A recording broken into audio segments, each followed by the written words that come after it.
What if I told you that one of the most profound spiritual masters in history, a man whose ideas would shape Zen for over 1,000 years, couldn't even read? It's not some kind of Zen puzzle. It's the absolutely true story of Huineng, the sixth patriarch of Zen.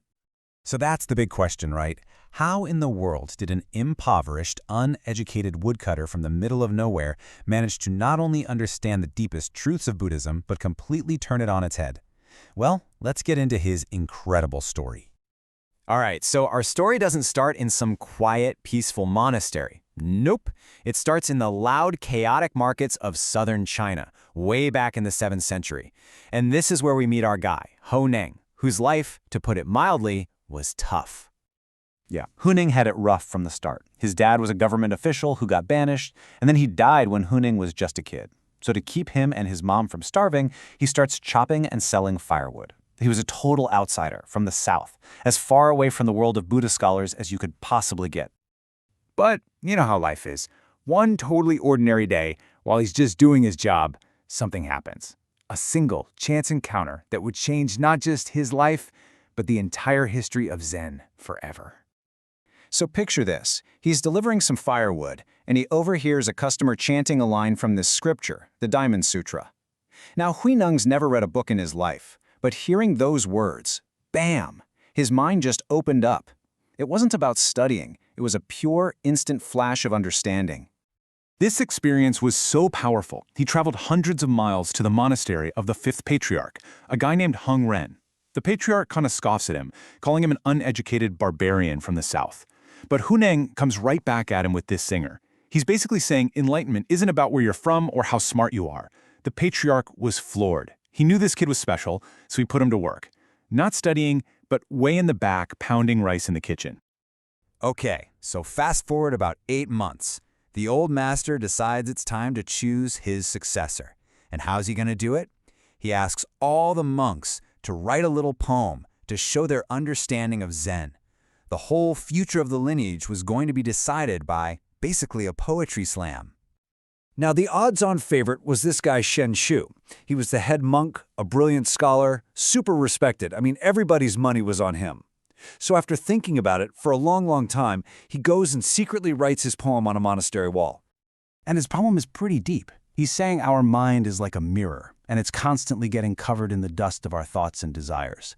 So the path to enlightenment, it's all about hard work, constant practice. You have to keep wiping that mirror clean, day in and day out. It's a gradual process. And everyone's like, wow, that's amazing. The monks all start chanting it. But way back in the kitchen, Huineng hears a kid reciting the verse, and he knows instantly that it just misses the mark. Of course, he can't write, so he has to get someone to lead him to the wall so he can dictate his own response. And Huineng's poem? Whoa! It completely flips the script. He's basically saying, what mirror are you talking about? There is no mirror. Our true nature is already perfectly clear. It's a total mic drop moment. Think about it. If there was never a mirror to begin with, where could dust possibly land? And right here, in these two little poems, this is the fork in the road. This is the birth of the two great schools of Zen. On one side, you have Shen Shu's gradual school, the slow, steady path of polishing the mirror. And on the other, you have Huineng's sudden school, a lightning bolt of insight that reveals the perfection that was always there. So what is this sudden enlightenment? Well, it was Huineng's game-changing idea. It's not about working your way up to becoming a Buddha. It's about the sudden realization that you already are one. The truth isn't something you build piece by piece. It's something you just uncover all at once. Now, the 5th Patriarch, he got it. He saw the incredible depth in Huineng's poem immediately. But he also had a huge problem. He knew the other monks, with all their pride and scholarship, would never accept an illiterate southerner as their leader. In fact, they might even get violent out of jealousy. So he had to be clever.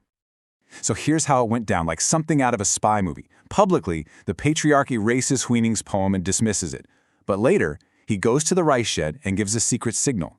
He taps the mortar 3 times with his staff. Huineng gets the message. In the middle of the night, he goes to the patriarch's room, and there, in secret, the master passes him the ceremonial robe and bowl, making him the 6th patriarch, and then tells him to run, to flee south under the cover of darkness to save his life. After spending years in hiding, Huineng finally emerged to teach, and his whole philosophy, The thing that has resonated for centuries can really be boiled down to one simple, brilliant story. You've probably heard this one. He sees two monks arguing about a banner flapping in the wind. One says, the wind is moving. The other says, no, the flag is moving. Huineng just steps in and says this. The point? The reality out there isn't the whole story. Our experience of the world is actually generated by our own minds. So what's the big takeaway from all this?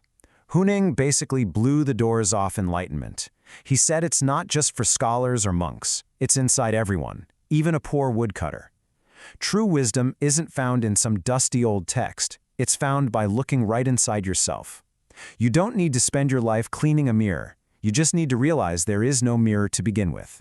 There's only the perfect clarity of your own mind.